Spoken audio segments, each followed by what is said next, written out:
नमस्कार दोस्तों, knowledge nest में आपका स्वागत है। पिछली वीडियो में मैंने रुक्मिणी पब्लिकेशन का सिविल कोड क्लर्क मेंस के सेट से 9 नंबर का सेट मैंने करा दिया था। तो आज हम करेंगे सेट नंबर 10। चलिए शुरू करते हैं। तो कंप्यूटर का पहला क्वेश्चन है, होम पेज किसी वेबसाइट का डैश पेज होता है। तो होम पेज किसी वेबसाइट का पहला पेज होता है। अगला क्वेश्चन है, MS एक्सेल में किसी वर्कशीट के शीर्ष पर निम्नलिखित में से क्या दिखाई देता है? फॉर्मूला बार, हॉरिजॉन्टल स्क्रॉल बार, स्टेटस बार या वर्टिकल स्क्रॉल बार। तो इसका आंसर हो जाएगा ऑप्शन ए, फॉर्मूला बार। नेक्स्ट क्वेश्चन है, MS एक्सेल वर्कशीट में निरंतर सेल की एक सीरीज को सिलेक्ट करने के लिए निम्नलिखित में से किस कुंजी या की का उपयोग किया जाता है? टैब, कंट्रोल, शिफ्ट या फिर ऑल्ट। इसका आंसर हो जाएगा शिफ्ट। शिफ्ट की का उपयोग किया जाता है। अगला क्वेश्चन है, MS वर्ड में निम्नलिखित में से कौन सा दृश्य विकल्प किसी डॉक्यूमेंट के कंटेंट को बुलेट पॉइंट के रूप में दर्शाता है? ड्राफ्ट, आउटलाइन, प्रिंट लेआउट या वेब लेआउट। इसका आंसर हो जाएगा आउटलाइन।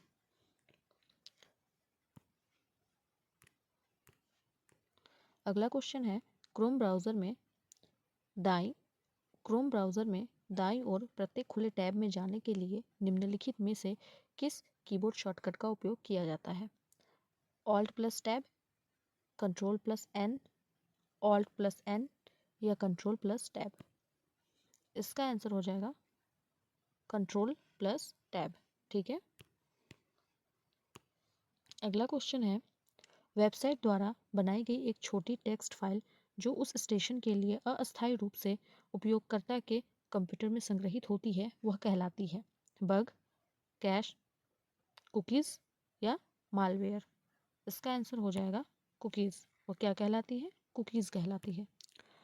अगला क्वेश्चन है, माइक्रोसॉफ्ट वर्ड 2016 में जब हम कंट्रोल प्लस ई कीबोर्ड शॉर्टकट दबाते हैं तो डैश होता है। चयनित पाठ बोल्ड हो जाता है, चयनित पाठ केंद्र संरेखित हो जाता है, एक पॉपअप आपको एक नई फाइल खोलने का संकेत देता है या चयनित पाठ कट जाता है। इसका आंसर हो जाएगा ऑप्शन बी, चयनित पाठ केंद्र संरेखित हो जाता है। ठीक है। अगला क्वेश्चन है, इंटरनेट तक पहुंचने के लिए निम्नलिखित में से किसकी आवश्यकता है? टीबी की, हैकर की, यूनिक आईपी एड्रेस की या ईमेल की। तो इसका आंसर हो जाएगा option B, unique IP address की। अगला क्वेश्चन है, कंप्यूटर में जाने वाले डाटा को कहते हैं आउटपुट, एल्गोरिदम, इनपुट या कैलकुलेशन। इसका आंसर हो जाएगा इनपुट। कंप्यूटर के अंदर जाने वाले डाटा को इनपुट कहते हैं। अगला क्वेश्चन है, पीएनजी फाइल डैश फाइल होता है। तो पीएनजी फाइल बैच फाइल होता है या इमेज फाइल होता है, ऑडियो फाइल होता है या वीडियो फाइल होता है। इसका आंसर हो जाएगा ऑप्शन बी, इमेज फाइल होता है। अगला क्वेश्चन है, कंप्यूटर में माउस के नीचे रखी स्लेट के आकार की वस्तु को क्या कहते हैं? Mouse cover, mouse pad, mouse रक्तक या माउस चालक। आंसर हो जाएगा ऑप्शन बी, माउस पैड।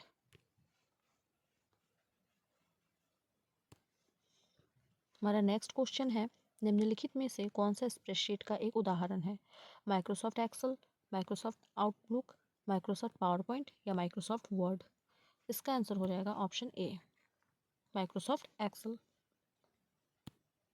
अगला क्वेश्चन है, अंकीय कंप्यूटर डैश गणनाएं प्रति सेकंड कर सकता है? हजारों गणनाएं, करोड़ों गणनाएं, सैकड़ों गणनाएं या गणना नहीं कर सकता है। इसका आंसर हो जाएगा ऑप्शन बी, करोड़ों गणनाएं कर सकता है। नेक्स्ट क्वेश्चन है, एसडी रैम का पूरा नाम है। तो एसडी रैम का पूरा नाम क्या हो जाएगा? तो इसका आंसर हो जाएगा option A, synchronous dynamic random access memory. ठीक है, synchronous dynamic random access memory. Computer का आखिरी क्वेश्चन है, हेक्साडेसिमल पद्धति में कुल डिजिट होते हैं 17, 19, 20 या 16। इसका आंसर हो जाएगा ऑप्शन डी, 16। तो कंप्यूटर का कुल 15 क्वेश्चन यहीं पे ख़त्म हो रहा है। अब हम देखेंगे करंट अफेयर्स और जीके जीएस के क्वेश्चन को। करंट अफेयर्स और जीके जीएस के कुल 15 क्वेश्चन यहाँ पे दिए गए हैं। तो हमारा पहला क्वेश्चन है, भारत का सबसे बड़ा राज्य क्षेत्रफल के आधार पर कौन सा है? तो क्षेत्रफल के आधार पर सबसे बड़ा राज्य हो जाएगा राजस्थान। कौन सा हो जाएगा? राजस्थान। उसके बाद इसका सीक्वेंस भी याद रखिएगा। राजस्थान के बाद हो जाएगा मध्य प्रदेश, फिर आ जाएगा महाराष्ट्र और उसके बाद हो जाएगा यूपी। तो हमारे देश का सबसे बड़ा राज्य कौन सा है? राजस्थान, फिर मध्य प्रदेश, फिर महाराष्ट्र और उसके बाद यूपी। अगला क्वेश्चन है, भारत का पहला उपग्रह कौन सा था? तो भारत का पहला उपग्रह था आर्यभट्ट। आर्यभट्ट। इसको स्थापित कब किया गया था? 1975 में। ठीक है, देखते हैं अगला क्वेश्चन। भारतीय संविधान कब लागू हुआ था? तो भारतीय संविधान लागू हुआ था 26 जनवरी 1950 को। अगर पूछा जाए कि भारतीय संविधान को अंगीकृत कब किया गया था? अंगीकृत किया गया था 26 नवंबर 1949 को। ठीक है, अगर संविधान लागू के बारे में पूछा जाए तो 26 जनवरी 1950 और संविधान अंगीकृत के बारे में पूछा जाए तो 26 जनवरी 1945। हमारा अगला क्वेश्चन है, वंदे मातरम किसने लिखा था? तो वंदे मातरम लिखा था बंकिम चंद्र ने। बंकिम चंद्र ने। और जनगण लिखे थे रविन्द्रनाथ ठाकुर। इन दोनों क्वेश्चन में लेकिन कंफ्यूजन नहीं होना है। यहाँ वंदे मातरम है तो वंदे मातरम बंकिम चंद्र और जनगण रविन्द्रनाथ ठाकुर। ठीक है, अगला क्वेश्चन है, चंद्रयान 3 का मुख्य उद्देश्य क्या था? तो चंद्रयान 3 का मुख्य उद्देश्य चंद्रमा पर सॉफ्ट लैंडिंग था। क्या था? चंद्रमा पर सॉफ्ट लैंडिंग। चंद्रयान 3 का प्रक्षेपण कब हुआ था? 14 जुलाई 2023। और ये चंद्रमा पर लैंडिंग कब किया था? तो 23 अगस्त 2023।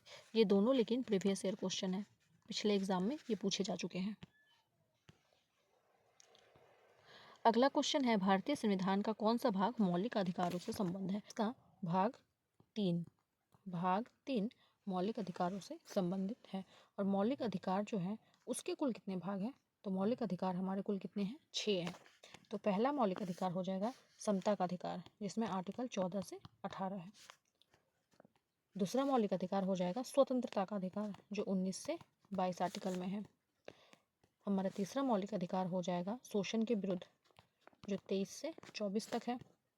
चौथा हो जाएगा धार्मिक स्वतंत्रता, जो 25 से 28 के बीच में है। पांचवा मौलिक अधिकार संस्कृति और शिक्षा, 29-30। ये दोनों आर्टिकल्स संस्कृति और शिक्षा से रिलेटेड है। और छठा हमारा मौलिक अधिकार हो जाएगा संवैधानिक उपचार, जो कि आर्टिकल 32 है। ठीक है, अगला क्वेश्चन है, सूर्य और पृथ्वी की अधिकतम दूरी कब होती है? तो सूर्य से पृथ्वी की अधिकतम दूरी होती है 4 जुलाई को। कब होती है? 4 जुलाई को। और अगर पूछा जाए कि सूर्य और पृथ्वी की सबसे नज़दीक की दूरी कब होती है, तो इसका आंसर हो जाएगा 3 जनवरी। सबसे अधिकतम दूरी 4 जुलाई और सबसे नज़दीक की दूरी 3 जनवरी। देखते हैं अगला क्वेश्चन, हरित क्रांति किससे संबंधित है? तो हरित क्रांति कृषि उत्पादन में वृद्धि से है। कृषि उत्पादन में वृद्धि से है। और हरित क्रांति के जनक किसे कहा जाता है? हरित क्रांति का जनक MS स्वामीनाथन को कहा जाता है। MS स्वामीनाथन को कहा जाता है। अगला क्वेश्चन है, 2024 में ग्रीष्मकालीन ओलंपिक का आयोजन कहाँ हुआ था? तो 2024 में हुआ था फ्रांस के पेरिस में। और 2028 में होने वाला है USA के लॉस एंजल्स में। USA के लॉस एंजल्स में।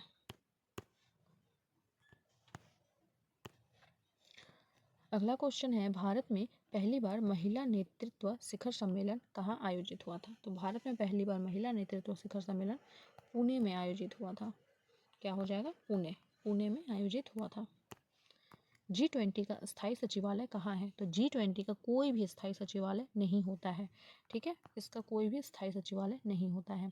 भारत में सबसे लंबी नदी कौन सी है? तो भारत में सबसे लंबी नदी हो जाएगी हमारी गंगा, जिसका लेंथ है 2525 किलोमीटर। 2525 किलोमीटर।